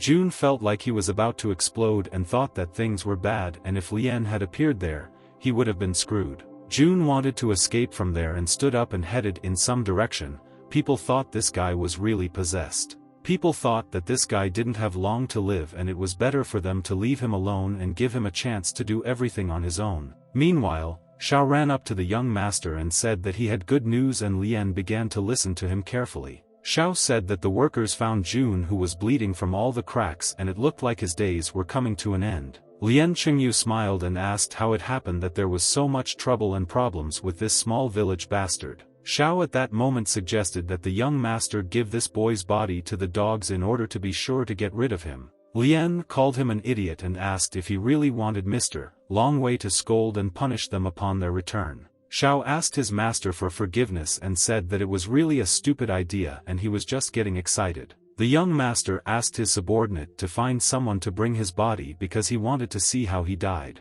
Xiao said that his wish would be fulfilled immediately and said that it was a great idea and said that he was a brilliant warrior. Lien asked him not to forget to tell his sister about this and said that he wanted to ask this sweet girl for something else. Meanwhile, June was suffering and continued to head somewhere and realized that there was something wrong with his eyes and he could not see anything. At the same time, Xiao came to June's sister and told Jiang Xiao that Mr. Lien asked him to convey something to her immediately. The girl asked what happened and the man said that the young master asked to be informed that something had happened to her brother. The subordinate said that it seemed that her brother was possessed by a spirit and he was bleeding all over. The girl was shocked by this news. After this, Jiang Xiaozhou ran out in tears to look for her brother. She noticed that he was heading towards the water and asked him to stop. Xiao looked at all this and wondered if this girl also wanted to die, and Jiang Xiaozhou continued to run after her brother. But in the end, the girl didn't have time and June fell into the water and was washed away by the current. The guy finally asked his sister not to worry. The sister was lying on the ground and couldn't believe it, and Xiao thought that he almost missed this girl because she ran very fast. After that, Xiao asked the girl to just be patient until her brother's body was found. He wondered what Lien wanted to do with her. Meanwhile, young Master Lien Qingyu stood alone in the cemetery and thought about all the further actions. And suddenly Xiao ran up to him and told the young master that he had finally managed to find him after so many searches. The subordinate told the master that the appearance of frost poison alarmed the entire tribe and no one wanted to look for the boy's body. Lien called him a dirty worm and asked if he invaded the cemetery just to tell him about it. Xiao immediately sat down on his knees and said that his subordinate was dumb as a plug and constantly begged him for forgiveness. Lien asked that there would be no problems if the person responsible for all this paid with his life, and would that be fair? The subordinate told the young master that the plan was excellent as always and his faithful servant fully understood it. The subordinate said that the young sister of that nozzle would make an excellent servant for such a handsome gentleman. Lien Qingyu smiled and said that he noticed everything correctly, but suddenly after these words Lien hit his subordinate. Lien Qingyu ordered him to go away and, looking at the graves, asked him to forgive him and said that their son would definitely avenge them. At that moment, Xiao was leaving there and teacher Yao Yuan noticed him and asked if he dared to sneak into the cemetery to find Liang. Lien Qingyu noticed teacher Yao and asked if he had arrived there, and the teacher replied and he wanted to tell him something immediately. Lien Qingyu said that Jun's remains were never found and this time the situation was very different from the fate of his parents. The young master looked intently at the teacher and said that if they dig a grave for Jun, they will have to bury an empty coffin. Yao said that 10 years have already passed since his grandfather lost 2 great people and since then he has completely stopped caring about the inhabitants. Yao Yuan said that for the sake of his breakthrough, Lien decided to sacrifice many lives that his parents treasured. The teacher said that because of Liang's envy, an innocent boy died and his sister fell into his hands and it was a shame for his parents. Lien Qingyu said that during a wild disaster that happened 10 years ago when teacher Yao Yuan visited their tribe, Lien at that time was there with his parents and in the end they were the only people who saved his life. Lien Qingyu told the teacher that he saw with his own eyes how they were swallowed up by the beast and not even bones were left behind. Lien said that the teacher did not know where he was at that time. Teacher Yao was very surprised and asked what he meant by this. Lien Qingyu told the teacher that he was then lucky to meet certain people from the wild plains. And then the guy managed to find out from them that the incident was not accidental. The teacher continued to listen carefully to the guy's story. Lien Qingyu said that during the wild disaster, only those who were involved in boiling monster bones were able to escape. Teacher Yao was very surprised by these words and asked Qingyu what actually happened in that area 10 years ago. Lien pointed his finger at the sky and said that there was an old belief that when many wild animals come into this world, then the emperor would descend and their message would follow him, and suddenly Lien said that he was going to get rid of all the tribes starting with this tribe of Mount Lien. The teacher, after listening to all this, turned to the benefactors and said that the incompetent Yao Yuan was no longer able to control their son. Jun continued to swim with the flow and realized that it was an eastern river and the shock of falling into the water dulled the pain in his body a little. Suddenly the guy saw a strange light next to him and thought whether it was his instincts or something else, and he was confused in his thoughts. The guy felt that the energy was still seething in his body and Jun at that moment decided to swim even deeper under the water. Jun began to dive underwater and felt that the water pressure was becoming very strong and he must have felt discomfort. But to his surprise, the guy felt quite well and he didn't even need to breathe, and it was strange. Jun plunged into the very depths and sat at the bottom of the water and, concentrating, thought that he needed to direct energy along the meridians. The guy was thinking about what he could do next, and he was thinking about strengthening his body using the Tiger Dragon Fist technique. He also wanted to use the Elephant Appetite technique to speed up the absorption of energy and thereby recover faster. Jun also thought that, given the high pressure, he could exercise there because he felt a pleasant flow. The guy closed his eyes and immediately he remembered his beloved sister Zhang Xiaozhou and he didn't want her to suffer because of him. And at that moment,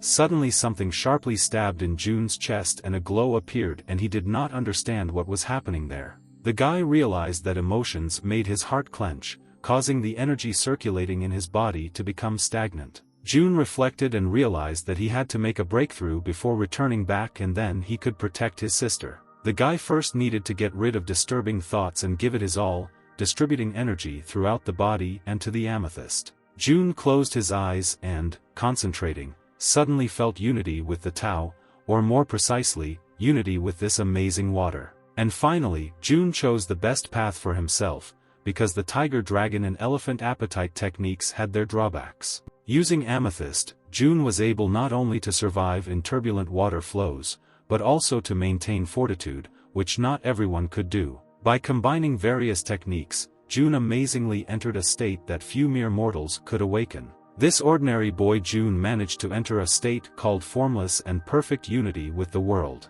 Meanwhile, some old man stood next to the girl and decisively told her that the time had finally come for the next step. The man asked the girl not to be afraid and said that it was only a 6th-level monster and he would give Xin Tong 15 minutes. The girl told the teacher that she understood him, and having made throwing discs, she began to easily cope with this monster. Having dealt with this monster, Xin Tong immediately began processing its bones and eventually realized that the bone was too small. The teacher said that she revised it within 15 minutes, and considering her age it was a good result. The teacher said that in the wasteland it was impossible to find another brilliant desert sky master like her. The teacher wished the girl patience and said that she just needed to use this bone relic for her own purposes. But the teacher continued and told Xin Tong that she was born with Yin energy flowing through her veins, and therefore he was very worried about her. The teacher said that because of this circulation of energy, she needed a fiery bone relic to extend her life. Therefore, the movement of energy in her veins was very difficult. This property had a very detrimental effect on the development of innate talents. The teacher told the girl a story that according to legends, once upon a time in the past there lived an empress who was born with Yin energy in her blood. But the man said that the same empress was able to get rid of the curse by performing a ritual of secret transformation. But the teacher said that, however, there are few places where there is even a mention of this, let alone detailed tips on this ritual. The teacher said that neither he nor the Lin clan knew how to perform this ritual, and he wondered what they could do with it. Xin Tong asked the teacher not to worry and said that although she was born with such a curse, the clan extended her life with the help of bone relics. The girl asked the teacher if the fact that they suddenly moved out into the wild plains was connected with the Tay competition. The teacher said that their stay in these plains was connected not only with training. The teacher said he would tell her everything along the way. The teacher asked the girl if she knew what had recently happened in the wild plains and said that the purple clouds began to thicken. The teacher said that something happened 2 months ago, and due to the high Yin energy in these places, the monsters began to behave extremely excitedly. Therefore, the current competition of the Tay Kingdom was necessary to prevent 3 possible events. The teacher said that the first event was the appearance of a treasure and the kingdom wanted to prepare for this. The second disaster was supposed to happen, and the problem was that the compass pointing to the treasure did not react at all. The teacher said that there had been no disasters in the wild lands for a long time, so the Tay Kingdom became very nervous after this incident. The teacher said that this was the third event, but said that for now it was just an unconfirmed rumor and that's why he brought her there. Xin Tong was very surprised and asked if the teacher was doing all this for her sake,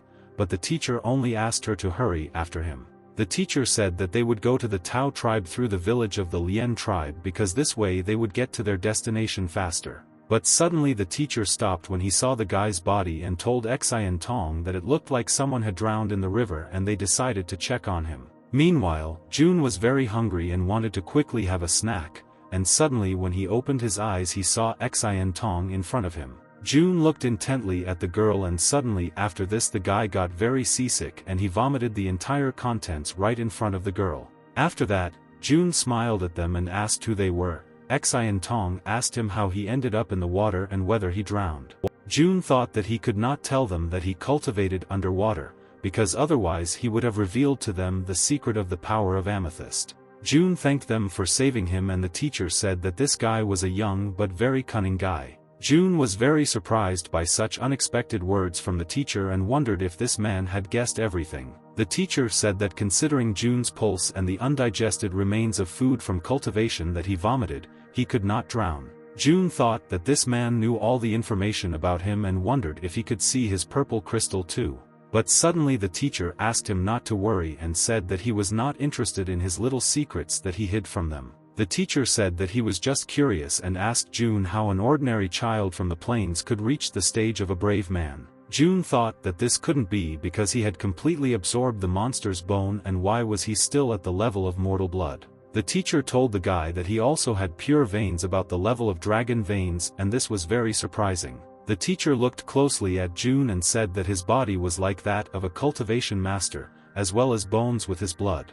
After this, the teacher was very surprised and asked how the guy could explain to him all these oddities associated with his body. And then Xian Tong asked the teacher if he really wanted to say that this guy had an ideal body for his level of cultivation. The teacher said that this is exactly what he meant, and considering where this guy was from, this could be called a rarity. June noticed that these people were traveling through the plains in a relaxed manner, and they were clearly not ordinary people, and they did not want to harm him. Master said that it was rare to find such a well-developed body at the brave man stage, but the teacher continued and said that despite all this guy's potential was very ordinary and it was suspicious. The teacher told June that he most likely swallowed some valuable treasure and then fell into the water, causing him to reach this level. June was very surprised by the man's words and thought that Grandpa had just made a very accurate guess, and he was shocked by this. The teacher said that this explained a lot, and given such luck and the fact that he met him, the teacher gave the guy coins and asked him to buy himself some candy. The guy was very surprised by this and wondered if there really were such stingy experts like this old man on this earth. But June realized that even a couple of bronze coins for such a poor guy like him was very important, and also for the sake of Sister Xiaozhou. June remembered his beloved sister and thought about what he could do and came to the conclusion that he had to hurry back. But suddenly June thought maybe these people could help him in the fight against that scoundrel young cunning Lien Qingyu. And at that moment, June bowed and asked his comrades if they would like to stop at the Lien tribe and he would personally lead them there. The teacher refused this and said that they were heading straight to the Tao tribe and told Xian Tong that it was time for them to eat. The teacher told the guy that he was completely wet and asked if he wanted to join them to dry off and have a snack at the same time. June thought that in the end they would all end up in the Lien tribe and realized that he should have taken advantage of this opportunity. The guy smiled and happily agreed with their proposal and said that he would keep them company without question. After that they sat around the fire and prepared many dishes. The teacher said that they would have to share dinner with June and it was a waste. June looked at the chicken and thought it was unusual, and the teacher asked if he had never seen a real chicken. June said that he did not think that immortals like them needed food, and it turned out that he was very mistaken. The teacher told the guy what kind of nonsense this was and why he thought that they were immortal and they didn't need to eat because it was called cultivation. The teacher said that June was very lucky to see his culinary abilities with his own eyes, and even he could experience enlightenment. And the old man suddenly took out a burnt dish and said that it was a unique coal pheasant and it didn't look very appetizing. The teacher took this dish and gave it to Xian Tong to eat and told the guy that he could cook the chicken himself to his own taste. June didn't mind doing this, but he wasn't that good at cooking, but the guy thought that if he succeeded, he could enlist the support of his grandfather. June, after some reflection, decided to cook his signature baked chicken with salt, and it had to be a masterpiece. The teacher asked the guy what he was up to, and June asked the gentleman if he happened to have wine with him. The teacher became interested and asked if he really liked wine and, taking wine out of his bag, told the guy that he could use it for his health. Xian Tong approached the teacher and asked why he allowed this child to drink alcohol because he was very young for this. June suddenly started adding wine to the dish, and the teacher said that he had already realized that he did not know how to cook but asked him not to waste the wine. The girl smiled and said that maybe it was for the best, because her teacher should also have consumed a little less wine. June, meanwhile, began to add various ingredients to this dish, and the teacher wondered if the guy was about to commit suicide. After some time, Chef June's signature dish was ready and the teacher couldn't believe that the guy had done it. And suddenly a perfect chicken dish stood in front of him, and it was incredible because June was self-taught and prepared such a masterpiece. The teacher enjoyed this dish and thought about how this was possible because this dish attracted him to itself. June began to eat the chicken himself and said that it was baked very well and it was very good and very tasty. June approached Xian Tong and invited the girl to try this magnificent dish, and the teacher was angry and also wanted to try it. Xian Tong asked him to let his grandfather taste the dish first, but suddenly June noticed that the old man had already eaten all the food. The teacher said that it was very good and this dish could be compared with his magnificent coal pheasant. The teacher asked the guy what the name of this dish was, and June said that this dish was called Pheasant of Fate and was his specialty. And at that moment the teacher looked closely at June and asked what he really wanted and how he could help him. June bowed and said that he would ask the master only for one thing, and said that he was an unusual person and he was confident in his status in society. The teacher asked the guy to stop flattering him and asked him to say what he really wanted to know from him. June said that he only meant that the only way for him to survive in the wild plains was to have a power like his. June thought about it and told the master that that's why he dared to ask him only to his family, and said that he needed strength. The teacher was surprised and asked the guy if he really wanted him to take him on as a student and teach him various secret techniques. June told the man that if he wanted a student, he could have chosen anyone long ago, and that's why he thought it was difficult. June told the master that he remembered that the master mentioned that he had very average potential, so he did not hope for his consent. The teacher thought and said that June was very unusually special and he appreciated it, but his level of development was not enough to become his student. The teacher said that the world was dangerous and there were few resources, and high-ranking families accumulated resources only for their own and left scraps. The teacher said that with his potential it would be necessary to absorb tens of times more than usual and even hundreds of times more. The teacher continued and told June that there were almost no guarantees that he was destined to become the best of the best. And at that moment, June remembered that even this mediocre Lien Chengyu was able to reach the level of purple blood. The teacher said that if a guy thought he was smart enough, then he should try his luck in the Tay Kingdom competition. After all, if June were lucky, he would no longer have to worry about clothes or getting food, because he would become wealthy. June thought that his ace in the hole was an amethyst and it was impossible for it to be revealed, and he asked the teacher only for a few resources for cultivation. The teacher was very surprised and said what impudence this was, and told the guy that he already had to put up with him and asked him not to cross the line. Xian Tong told the teacher that he had already praised him so many times and nothing bad would have happened if they shared a little with him. The old man told the girl that she had no idea how expensive resources were for a person without the support of an influential family. He said that the boy didn't even have a place to practice martial arts, and so giving him anything was a waste. June said that he already knew that he was not talented enough, but he knew some things like the Tiger Dragon Fist technique. The teacher was very surprised by the guy's words and asked if he already had a teacher and how dare he ask him for help. June told the gentleman that he misunderstood him and he did not have a teacher and he learned everything himself by watching the training. The teacher thought that this boy was also crazy and asked Xian Tong to come up and show him how high the sky was and how unattainable the stars were. Xian Tong asked what he wanted to say and the teacher said that he allowed her to use the Tiger Dragon Fist technique. Master asked Xian Tong to suppress the cultivation level to the third stage of mortal blood and clearly demonstrate the technique. The teacher said that her student studied these techniques for only 2 days and he gave him an indulgence, and if he could stand it, he was ready to accept him as a student. Xian Tong approached the teacher and told him that she had been honing this technique for 6 months and she asked him not to mock him like that. The teacher said that June had already agreed and asked her to be careful so as not to pay for his injuries later. The guy approached the girl and said that June appeared before such a beautiful sister and hoped for his instructions. The girl said that there was no need for such formalities and said that her name was Lin Xian Tong and he could address her by her name. June thought that this was his first fight and Xian Tong said that she had created a restriction zone so he could start the battle. June asked the beautiful sister Xian Tong to start and he thought that he didn't even know how to go on the offensive. Xian Tong at that moment jumped towards the guy and said that fists and kicks had no eyes, so she asked him to be careful. After that, June dodged her blow and jumped up with all his might and thought that there was nowhere to hide in the air and he apologized to the girl in advance.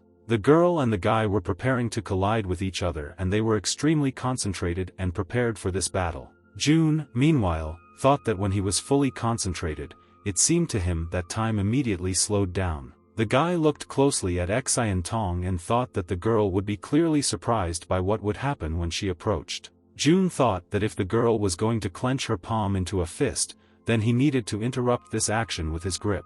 And at that very moment they collided with fists and then June flew somewhere far away from such a tough collision. The teacher gazed at their battle and thought that Xian Tong was too soft-hearted and finally he saw the first blow. June landed near the waterfall and thought that he was thrown back quite a bit from such a violent collision between them. June realized that he was still too inexperienced, but he needed to draw conclusions from this and his hand could not withstand another such attack. June thought that then he shouldn't hold back and suddenly attacked the girl from the water with the tiger dragon's water fist. Xian Tong was very frightened by this, but then she asked to forgive her and put a powerful barrier in front of herself that was difficult to overcome. After this, June wondered if he had been immobilized, and immediately after that he was again thrown aside from the power of Xian Tong. June splashed the teacher with water and he told the guy that it was impossible to use spiritual powers so thoughtlessly, especially the water element. Meanwhile, June was lying on the ground and thought that even though he used the necessary attack at full power at the right time, he still lost. But June smiled and said that despite this he became much stronger than before and learned useful lessons from this battle. Xian Tong asked the guy not to get up and said that she would now give him medicine and then they would light a fire and dry his clothes again. June looked closely at Xian Tong and thought that she was very formidable but at the same time very beautiful and attractive. June told his beautiful sister that he was again amazed by her divine beauty and he said that he would take the medicine himself. Xian Tong approached the guy and asked for forgiveness, saying that she repelled his last blow using the tiger dragon fist technique. The teacher was very surprised and angry at the girl's words and asked what she just said and what she meant. Xian Tong said that this was the mystical sutra of the maiden heart and said that therefore, in fact, the victory was for June. The teacher was surprised and asked what this kid was staring at because Xian Tong had clearly won and asked why he was so happy. June told his beautiful sister that he lost her to the blow of the mystical sutra of the maiden heart and therefore she won. The girl said that the rules were broken for her and the teacher asked her to stop making excuses and said that she won. June smiled at the teacher and said that although he was not that talented, he thanked him for the precious materials. And at that moment, Xian Tong handed the guy a book called Tiger Dragon Fist and said that it was for him. June said that this was not in the agreement and he could not accept such a gift and the girl asked to take the book and said that he needed it more. June was very happy and thanked his sister and the teacher said that this book could be sold for a lot of money. The teacher asked the guy to now get the materials they agreed on and June was surprised if it was really the head of a dragon. Xian Tong said that it was a Qi Lin beast and although the bones of this monster were of an acceptable level, the beast itself was very weak. She said that the legend said that the bloodline of the Qi Lin animals came from the ancient Qi Lin, so they were on the verge of extermination. The girl said that by absorbing fiery spirits they grew and strengthened their blood and this was their main feature. Absorbing fiery energy, these animals tried to be reborn like phoenixes from the ashes and it was amazing. However, Xian Tong said that they were destined to die prematurely and it was very sad. June at that moment thought that it was better to grow old without seeing the world or to live without regretting anything and enjoying life. June listened carefully to the story about these animals and, after analyzing, decided that now he would never retreat. The guy realized that the teacher wanted to inspire him with the help of the Qi Lin beast and remind him not to fly headlong like a moth to a flame. The teacher told June that he was learning everything on the fly and was lucky but his bones were weak and he asked him to take care of himself and not allow anyone to interfere with his development. June bowed to the teacher and thanked him very much for his concern and said that now he understood him and the lesson had been learned. The teacher said that the Qi Lin beast died by overfilling itself with fiery energy, thereby increasing its vitality. The teacher told the guy that if he carefully absorbed this energy, the reserve could last him for 10 whole years. The teacher said that he would give him an amulet that would one day save his life and if they were destined to meet again then this should have helped to do it. June shouted to the master that he didn't even know his name, but suddenly looking at the piece of paper he saw the teacher's name written. June said that he would never forget Mr. Su Jie's kindness and he would not dare to disturb him anymore. Su Jie suddenly remembered and told June that by the way, he promised him to cook food for him and where was he going to go without it? After all these events, Su Jie sat near the fire with Xian Tong at night and said that it was a loss and he did not want to let June go. The girl asked the teacher if he really valued this guy so much and Su Jie said that he admired his attempts because he had no chance to raise the level. The teacher said that even if the guy got out of these plains,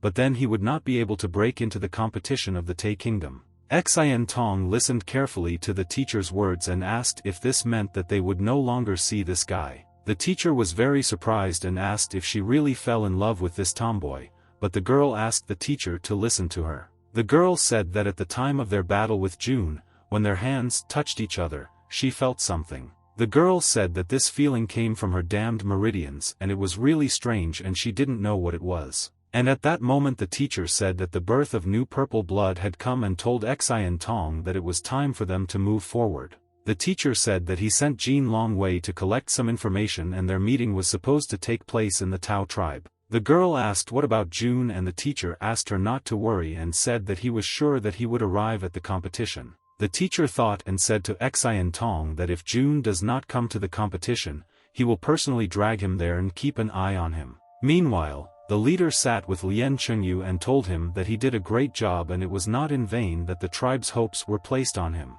The old man said that it was already difficult for them to deal with the dead, and Lien acted smartly by placing all the blame on the boy's family. But suddenly at that moment Xiao ran into the room and reported to the young master that the inhabitants of the tribe were beside themselves with rage. Xiao asked them what they were going to do with the girl, because if they left her alone, they could kill her inadvertently. Lien Chengyu asked why he was standing there like a pillar and told him to go immediately and monitor the developments of events. Xiao asked not to take this as rudeness and said that he wanted to ask them for permission to search for that boy's body. The elder was very surprised and asked him not to talk nonsense and said that he would definitely not be able to find anything under the waterfall. Lien wondered if June really thought that by his death he wanted to shift the blame onto him for the death of the inhabitants who cooked the monster bone with him.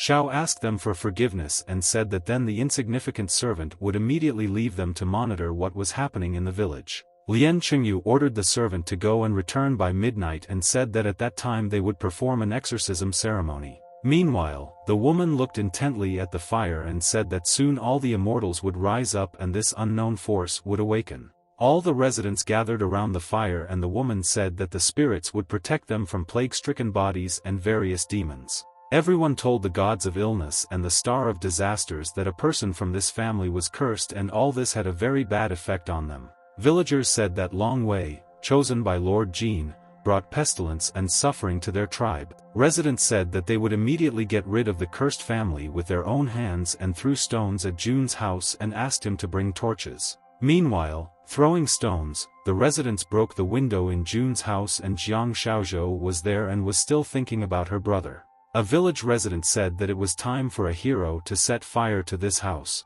but suddenly someone threw a stone at her and she lost consciousness. All the residents got scared and thought that it was a ghost and they all quickly began to run away from there in the hope of escaping from it. Meanwhile, Xiao came there and thought why all the people fled from there and thought that Jiang Xiaozhou could take advantage of the turmoil and escape. But at that moment, someone again threw a stone at Xiao and he also lost consciousness, and suddenly June stood behind them and threw stones at them. Suddenly, at that moment, June entered the house and asked for forgiveness from his beloved sister for taking so long. Jiang Xiaozhou couldn't believe her eyes and got up and quickly ran to her brother and hugged her and said that he had finally returned to her. Xiaozhou said that he scared her very much and June asked his sister not to be afraid and said that he would not allow anyone to harm her. Suddenly, Aunt Wang and her family appeared behind them and June told them that he was fine and her sister was too tired. The girl told June that she thought that her brother was dead and the people of the tribe hated her and wanted to harm her sister Xiaozhou. The man said that his uncle and aunt knew that he had done nothing wrong and asked June what he wanted to do next. June said that he and his sister would leave the tribe to avoid further anger from the inhabitants and no one should know about it. The man asked June not to worry and said that they would not tell anyone about this and instructed them to take care of themselves and wished him good luck. And at that moment the girl approached the guy and asked if brother June would not return and he told the girl that he would return soon. June held his sister in his arms and looked at the village and thought that Lien Chengyu would die the most cruel death for these deeds. After that, they found shelter and Jiang Xiaozhou slowly began to come to her senses and June was very glad that she finally woke up. Jiang Xiaozhou looked at her brother and wondered if she was still sleeping because she couldn't believe that he had returned to her. June approached his beloved sister and smiled and said that he was completely fine and he really was in front of her. The girl immediately hugged her brother tightly and said that he scared her to death and June asked for forgiveness for making her worry. After that, June was preparing dinner and the sister asked her brother where they were because she didn't know this place. June said that he built this hut on the other side of the mountain and now it was their refuge. My sister asked how he could do this. June said that he did not have enough time to train and he had to make a training out of the building and in the future he wanted to improve. The girl smiled and told her brother that while he was satisfied with this lifestyle, she did not want to reproach him for this matter. June asked his sister not to worry and said that now he will prepare the best dishes for her to celebrate her housewarming. The sister was surprised and asked if he really made this stove himself and he said that he built this stove by breaking stones into many pieces. But suddenly June asked his sister if she knew what he had there and she said that her brother surprised her all day. And suddenly June put a bag of all sorts of food in front of her. Jiang was delighted and asked how many more surprises he had in store. The guy told Jiang Xiaozhou that the most important thing was that he would remain her brother and this was definitely unchanged. June told his sister that he met a strange old man who liked him and gave him a lot of useful things. The guy took out a knife and told his sister that now he would show her a couple of tricks and after that June began to cut vegetables very quickly. June asked his sister to try steamed pork and the girl said that he was good at martial arts and now his cooking looked amazing. Xiaozhou tried the dish and June said that he knew that the taste was mystical like the universe and it could be described as first love. The girl asked where he learned this level of flattery and June said that it was all just for the sake of his sister's happiness. After this, Xiaozhou told her brother that the winter in the mountains was very cold and what would have happened if she had discovered them while collecting firewood. But June asked his sister not to worry or be afraid and said that he took care of it and would now bring and show her something. June took out the head of the monster Qilin and said that they would not need firewood because this thing was supposed to maintain the heat in the hut. And at that moment, Xiaozhou grabbed her brother's hand and said that she couldn't sleep for fear of losing him again and the guy said that he would always look after her. After these words, the girl fell into a deep sleep. June looked at her and thought that sister Jiang Xiaozhou had suffered a lot at this time. June thought that for her sake and safety, he had to hurry up and continue practicing martial arts. After that, June took out the book Tiger Dragon Fist and thought that it was no wonder that old man Su did not want to give him this book. The guy began to read and carefully study this book and realized that Mrs. Lin conveyed all her knowledge about this technique in this book. The guy realized that this technique was described in such detail and in addition there were his own comments and it was an incredible gift. According to what Mrs. Lin wrote in this unique book, June suddenly realized what the main trick was. He realized that this technique only helped him reach the peak level of purple blood and in the future it was useless for him. Martial arts cultivation was like a struggle between fate and heaven, and it all brought him huge expenses if he changed the exercises. June realized that this was a waste of time and resources and if he only followed the book, he would have to do a lot of unnecessary routine. The guy remembered that Lin Xian Tong said that any practice had its limits, but martial arts were unlimited. And if you take this technique as a basis and integrate it into your own martial arts style, then he could reach the peak much faster. June thought carefully and decided that before it was too late he should have used Qilin's head to speed up his development. June sat down on the floor and placed the monster's head in front of him. He began to concentrate and realized that this time he should not rush. June thought that before it was difficult for him to control the cultivation process, but each time it became easier for him. After this lesson, June went outside and left a note for his sister saying that he had gone to practice martial arts and would be back soon. The guy went outside and thought that now he could control not only the absorption rate but also the concentration in his body. The guy felt that he was finally full of strength and now all he had to do was find a place and start training. June realized that the completed Tiger Dragon Fist technique was much stronger but also consumed many times more energy. But the guy thought that he still needed to know the true power of this technique and feel the movement. June felt himself and transferred all the energy into his fist and after that, unexpectedly hitting the stone, he easily smashed it into pieces. The guy didn't even expect that the technique would be so powerful and now he had lost a lot of energy and his stomach was howling from hunger. And suddenly at that moment June noticed a strange glow on his chest and wondered if he was automatically absorbing the energy of the earth and heaven. June was happy and thought that sister Xiaozhou would be happy, and then suddenly he remembered that today he promised her to return early. After this, June quickly ran home and, opening the gate, immediately asked for forgiveness from his sister for being shamelessly late. And at that moment, June saw a lot of dishes on the table and Xiaozhou said that he must be very tired and asked him to sit down and eat. Jiang Shaozhou looked at the quiet sky and thought that although the influence of the local qi energy was not great, she couldn't help but worry. Meanwhile, June sat on the top of the mountain and thought that many strange events had happened since he fell into the river. But the guy closed his eyes and thought that that was enough thinking for today and, having calmed down, he decided to finally start it. June relaxed and slowly inhaled the energy of the earth and heaven and immediately felt the qi energy surrounding him. He realized that after opening the second channel of special meridians, martial arts practitioners could inhale the energy of earth and heaven to restore strength. But in order for them to further develop in this direction, June needed to learn to move into a state of non-existence. June sat and concentrated on remembering past events and guessed that even in the river he understood how to move into this state. Thanks to the protection of the amethyst, the guy knew neither cold nor heat, and the stars also flew over his head and it was amazing.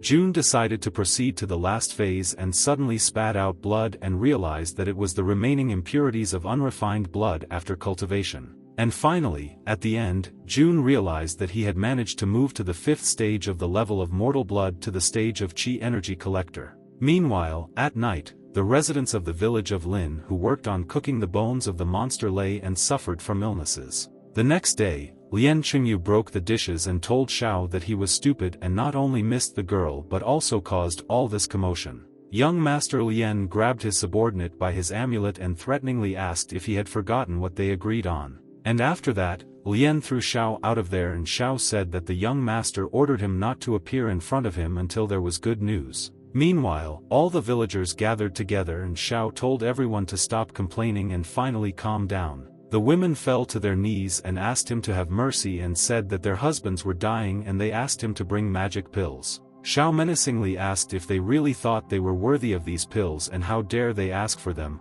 forgetting how insignificant their lives are worth. Xiao shouted to all the residents that they interrupted the exorcism ritual, could not find the boy and were also trying to hide behind their families. People were desperate and said that they asked for all this because the lives of people close to them were at stake. Xiao said that it was their problem and whoever did not work did not receive food and other rewards because they did not deserve it. And at that moment a guy approached Xiao Zhao and said that he had good news and Xiao began to listen to him carefully. Xiao listened to everything and said that it was great and asked him not to say anything more and said that he would personally report this to the young master. And after that, Xiao quickly ran to the young master Lian Qingyu and he asked his subordinate how he dared to return there. Xiao smiled and said that he had good news for him and told the master that his monster bone was completely ready. Lian Qingyu was very surprised by this news and asked if she was ready 10 days earlier and that was good. Lian Qingyu said that it was great and then he had more time to prepare for the test and now victory was almost in his pocket.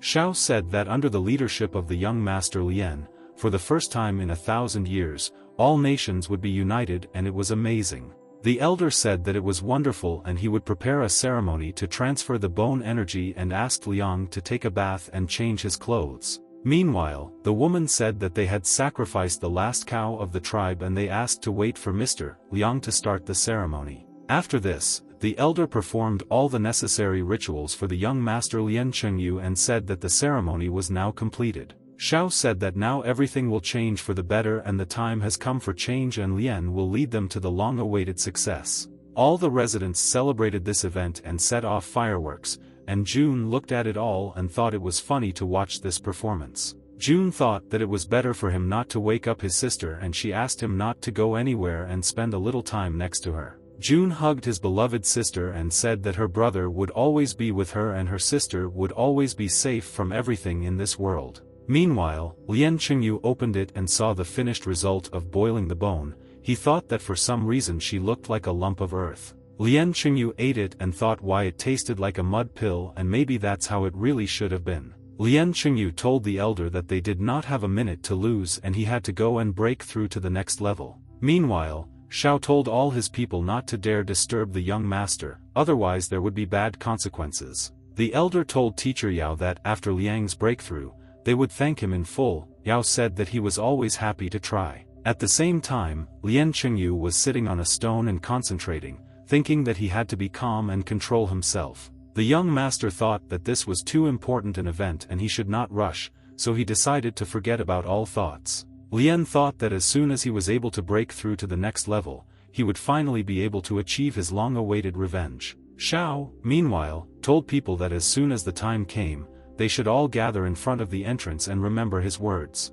The subordinates told Brother Xiao Zhao that they remembered everything, and they said that Xiao was very smart and they would not have guessed something like this. Xiao Zhao was glad to hear such words addressed to him and ordered all people to return to their posts and keep quiet. At the same time, Lien continued to sit and thought that so much time had already passed, and why did he still not feel anything? Lien remembered that his subordinates, together with him, confirmed the presence of energy in the monster's bones and, moreover, its frosty poison had not disappeared anywhere. Lien Qingyu thought that a lump of dirt appeared during the rain and fell apart with one touch, and it could not be dirt. And jade had been cultivated for thousands of years and passed down through generations, and if he wanted to achieve better results, then he should not lose his composure. Xiao asked people if they really wanted to interfere with Liang's result, and they said that several hours had just passed and no results were visible. Lien Qingyu thought, was it really because of this vile guy, and thought that this simply could not happen.